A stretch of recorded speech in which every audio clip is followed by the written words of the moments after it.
What's going on, guys? This is the Club of the Band 1993 coming at you for another live Raw review. As I review tonight's episode of Monday Night Raw, it took place on August 28th, 2017 in Memphis, Tennessee, home of Jerry the King Lawler. And we're going to get right into it here. First off, I want to apologize. I didn't review NXT last week. It was a decent show, but there wasn't really not too much to talk about. It was more of a recap show, so I didn't bother to review it. So we're going to pick right up here for Raw tonight, which for the most part I thought was a pretty solid episode of Raw tonight. Had some good, had some stuff I was like, man, didn't really care too much about. And yeah, we'll talk about that main event as well when we get to it, but let's get right into it. We start off with The Miz coming out, and right before he starts talking, Kurt Angle music hits, and he comes out and he says, "Let me guess, Miz, you're going to talk about, how the IC title has been ignored, blah, blah, blah, and all of that." And he says, "Well, you will defend that title, no mercy." And then The Miz interrupts, and he says, "I like it how you can just come out here and just interrupt me, as always," Miz being the arrogant prick that he is supposed to be. Talking about the word respect and such, and saying, I've been feeling ignored. Like you said, I haven't, the Intercontinental title was even defended at SummerSlam. I was even put on the pre-show, for crying out loud.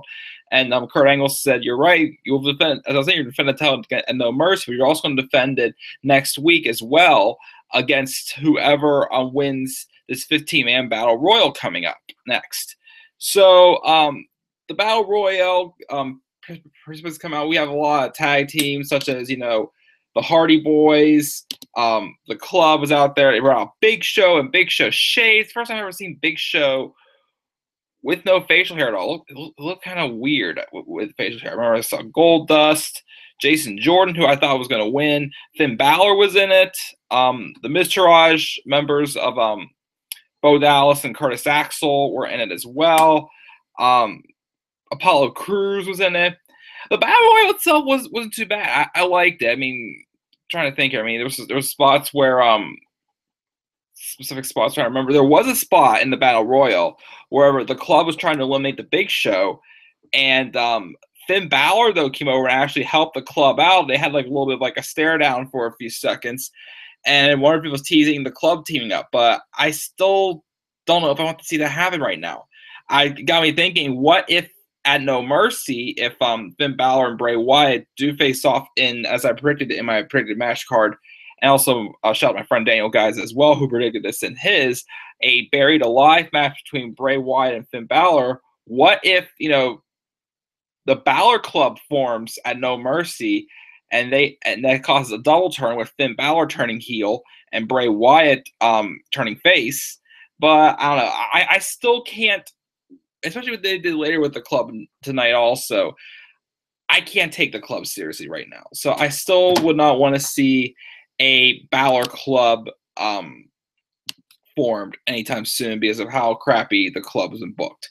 So the match goes on. There's one spot match I did not like, and Apollo Crews tried to do his high end Seguri kick, and he just fell flat on his side and fell out of the ring. That made me a little upset because it's Apollo Crews on the main roster, and they're doing everything to do with him. I think the guy's talented. They just need to give him a character. They brought him up to NXT, but I don't want to think around that. Some people got a good amount of time in this. Again, I really thought Jason Jordan was going to win this since he was kind of involved in this feud, but I was surprised he didn't. Even though I still think, he didn't do anything in that feud with The Miz to make him earn an Intercontinental title shot. So I believe the final three were Jordan, Elias, which I was glad to see him get a good amount of time in the ring, and Jeff Hardy. And to a surprise, Jeff Hardy won. I was shocked. I'm like, okay, this is not what I was expecting, but hey, I like it. I will go for a Miz and Hardy match, which that is what we're going to get next week for the Intercontinental title. We'll get Jeff Hardy versus The Miz. I don't know if this feud will continue on or if they'll hand off the feud to somebody else. We'll have to wait and see what happens next week on Raw from Omaha. We then have a video package with a promo from last week's beatdown and promo between Brock Lesnar and Braun Strowman, and this was a pretty sick looking package. I lost my train of thought. As I'm really looking forward to this main event at No Mercy, and they advertised Brock Lesnar will be live on Raw later that night. We had a backstage interview with Alexa Bliss, pretty much saying, Sasha Banks may have broken her Brooklyn curse with the winning the title, but Sasha has never successfully defended her women's championship after winning it. She has never retained, which that is true, but it's not giving me a bad feeling of, oh gosh, I'll tell you we're gonna do this whole hot potato crap again. So I'll tell you, we'll talk about that when we get to the main event later on. And then we had Enzo Amore making his cruiserweight debut against Noam Dar. Enzo comes out, first, getting on Big Cass. Pretty much, karma bites back as Big Cass, we all know, last week suffered that knee injury. He tore his ACL. I think he had a partial meniscus tear. I can't remember. He's gone for probably about 9 months. So I think Cass had the surgery late last week. Hope Big Cass recovers soon, comes back well. Hopefully he'll get a good singles push, or if Enzo turns heel and they just get put back together, what's going to happen. Enzo Robo pretty much saying how, he thinks he can fit in with these guys, and out comes Noam Dar. They have a match, and Enzo gets the win, all right, but no offense, what's Enzo being put on the cruiserweight division gonna do for him? He's saying, oh, I can play with these guys, I can deal with them. We can I can high fly. I'm fast paced. I can do this. I can participate in any type of match division at all. I still just don't see much singles potential in Enzo. I honestly do not. I mean, he's great on the mic, but as far as just him wrestling, nothing too spectacular. Let me see here. I did a poll. I got 15 votes on it. On what are your thoughts of Enzo joining the cruiserweight division? Thumbs up, 27%. Thumbs in the middle, 13%. Thumbs down, 60%. Which I'm like that too. It's not going to do anything. 205 Live is not doesn't make anybody look good at all. So whatever, see what it is. He's probably going to feud with Neville, maybe at No Mercy or sometime after down the line, to prove that Enzo can have success, even though 205 Live is nothing spectacular, saying that you guys have success at all, unfortunately. So, that's what it was. His match with Noam Dar, nothing special. Got the win, cool. Moving on. And then we had the Brock Lesnar segment with Paul Heyman coming out. Paul Heyman is not a fan of the UFC chants, and he says that they won't sing the blues tonight in Memphis. Instead, are going to praise Braun Strowman. He definitely thinks that Braun Strowman is indeed probably one of Lesnar's toughest components, even though some people would say Goldberg, since he destroyed Brock. That is true. So a little bit of a continuity error there as well.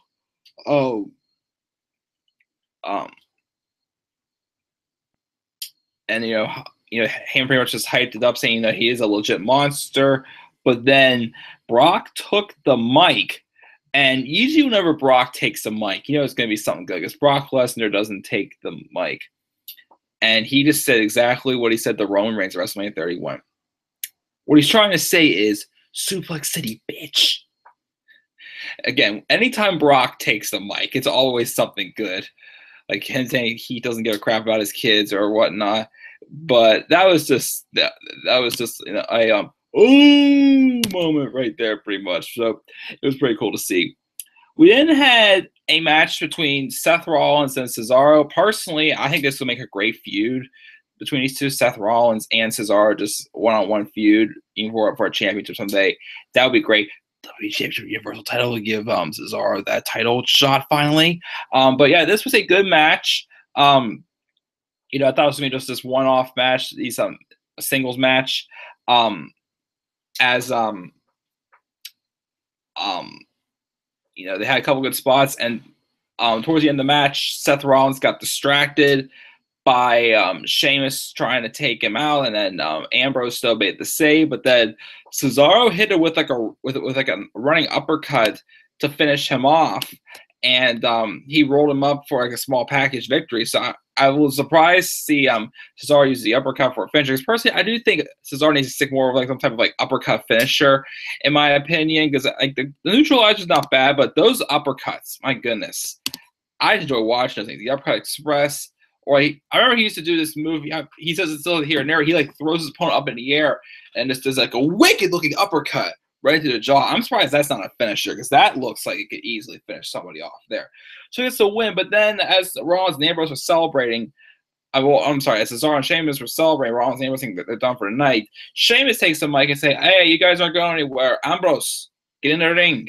So they have a match, and it was all right for what it was.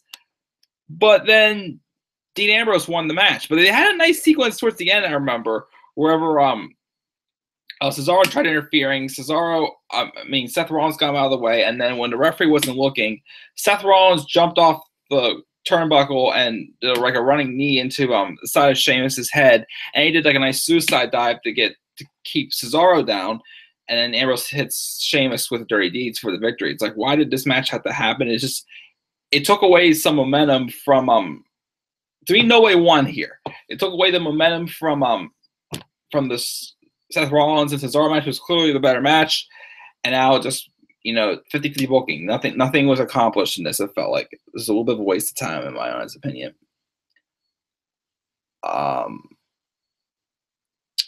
We then have a back. Oh, here is something that's just kind of pointless. We had this backstage segment again with Emma and Mickie James. Emma just complaining about her not getting a chance, or just raving about how she's on Twitter, getting all these hashtags trending, which is apparently getting her in trouble for and getting buried by like Nia Jax, and she lost to Mickie on Raw a few weeks ago.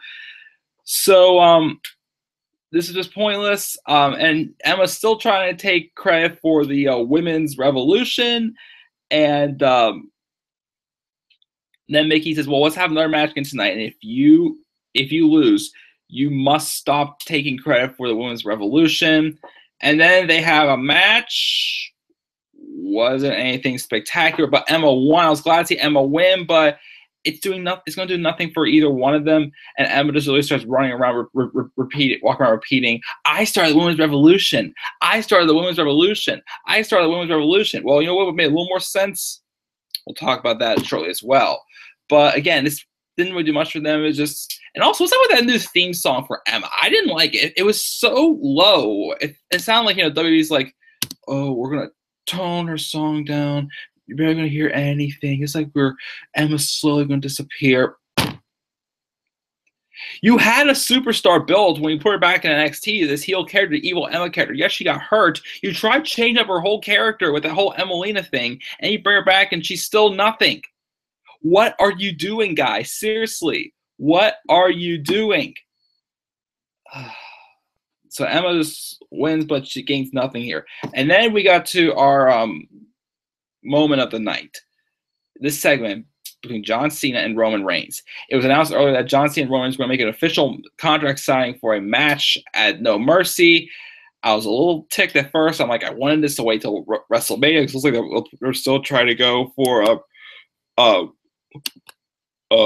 Brock Lesnar and Roman Reigns at WrestleMania 34, as it'll be the only title Roman hasn't won yet. But as that doesn't look like that Roman's going to have the Intercontinental title anytime soon, so that can't make that case. So I don't know, we'll see what happens down the line. But we're having the match, John Cena and Roman Reigns at No Mercy. And this segment was really good. And the thing was, it felt like it was truth. They mentioned the fact how people boost Cena because they want him to become a bad guy. Cena mentioned how Roman's trying to be a John Cena 2.0 clone.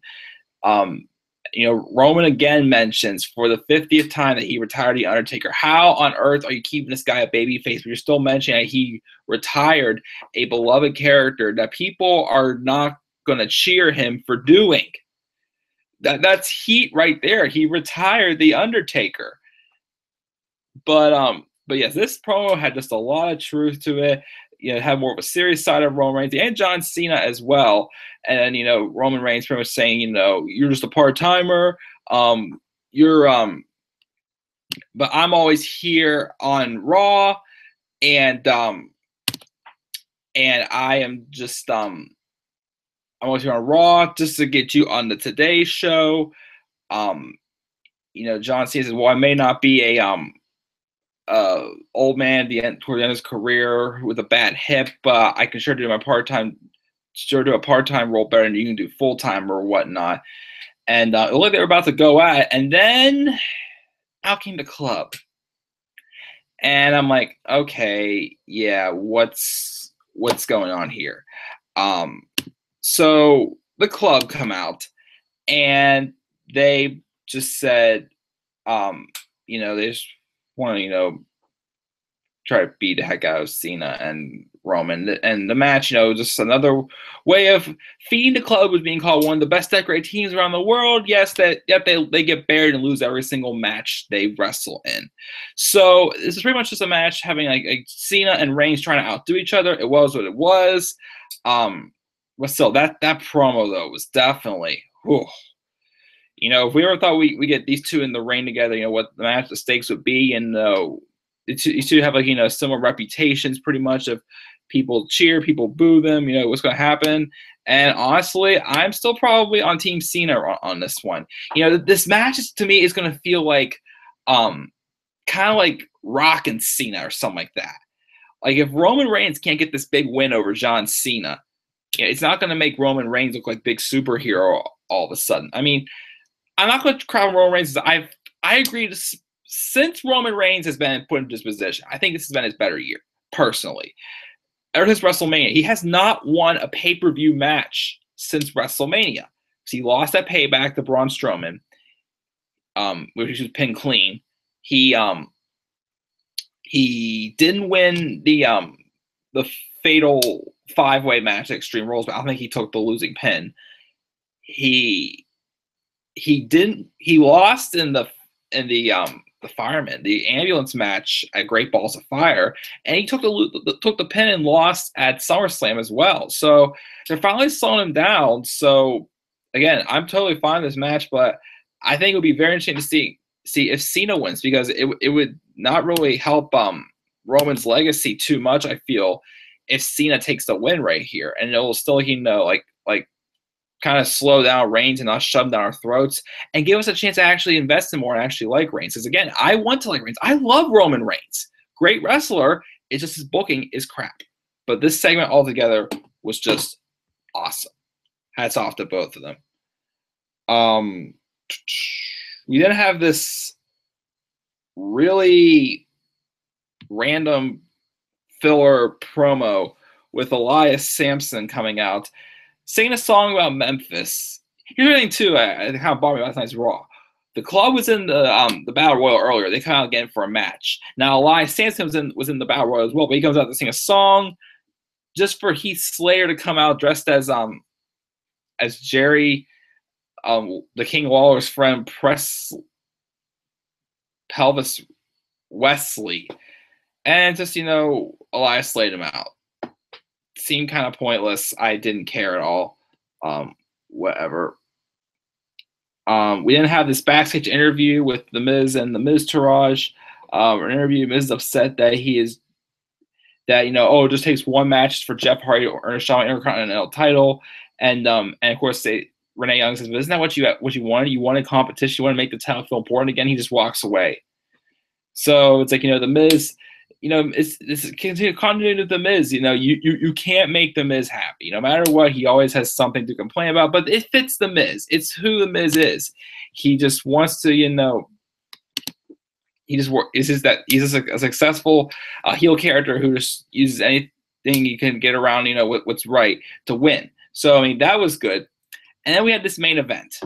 It was Alexa Bliss versus Sasha Bliss.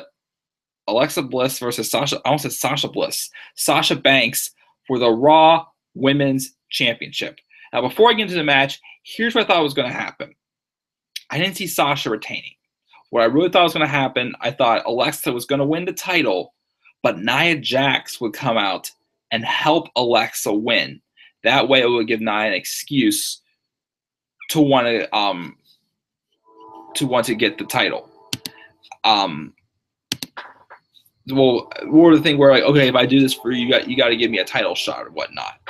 So, but it was still a decent match. Also, I know one thing also is that the crowd was pretty dead tonight as well, so that didn't really help too much in the match as well.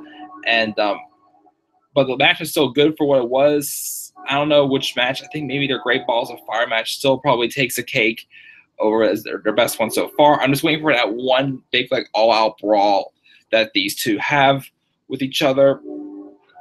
So, and then to a surprise, I mean, with the DDT, Alexa Bliss won clean. I did not think, if Alexa was going to win this title back, I didn't think she was going to win clean, but she did. And out afterwards came Nia Jax, her friend, and came out first. She laid out Sasha, and then she lifted Alexa on her shoulders, like, smiled happy. And then you see the look on her face, like, and she just, drops back. There's a little drop back, and drops Alexa Bliss. Lets the title show. That's what she wants. So I was partially right how Nia Jax was going to be involved somehow. It's going to be into a triple threat. That's particularly my No Mercy printed match card, which check out, even though I know 2 of my matches are already wrong with the Intercontinental title match. And